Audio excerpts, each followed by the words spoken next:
Good morning.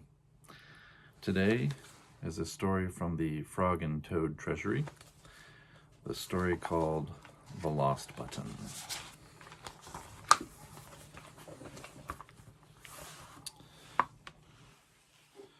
Toad and Frog went for a long walk.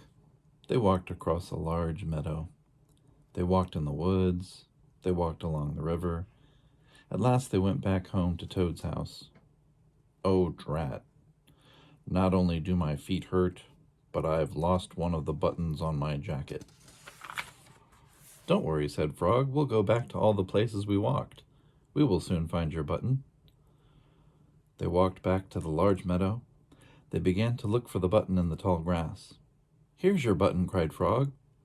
That's not my button, said Toad. That button is black. My button was white. Toad put the black button in his pocket. A sparrow flew down. Excuse me, said the sparrow, did you lose a button? I found one. That's not my button, said Toad. That button has 2 holes. My button had 4 holes. Toad put the button with 2 holes in his pocket. They went back to the woods and looked on the dark paths. Here's your button, said Frog. That's not my button, cried Toad. That button is small.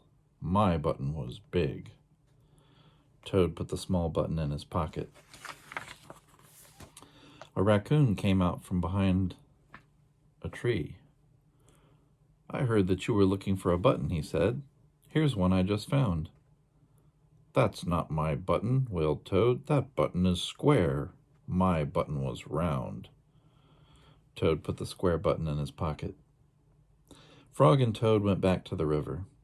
They looked for the button in the mud. Here's your button, said Frog. That is not my button, shouted Toad. That button is thin. My button was thick. Toad put the thin button in his pocket. He was very angry. He jumped up and down and screamed, The whole world is covered with buttons and not one of them is mine. Toad ran home and slammed the door. There, on the floor, he saw his white, 4-holed, big, round, thick button. Oh, said Toad, it was here all the time. What a lot of trouble I've made for Frog. Toad took all the buttons out of his pocket. He took his sewing box down from the shelf. Toad sewed the buttons all over his jacket. The next day, Toad gave his jacket to Frog. Frog thought it was beautiful. He put it on and jumped for joy. None of the buttons fell off. Toad had sewed them on very well.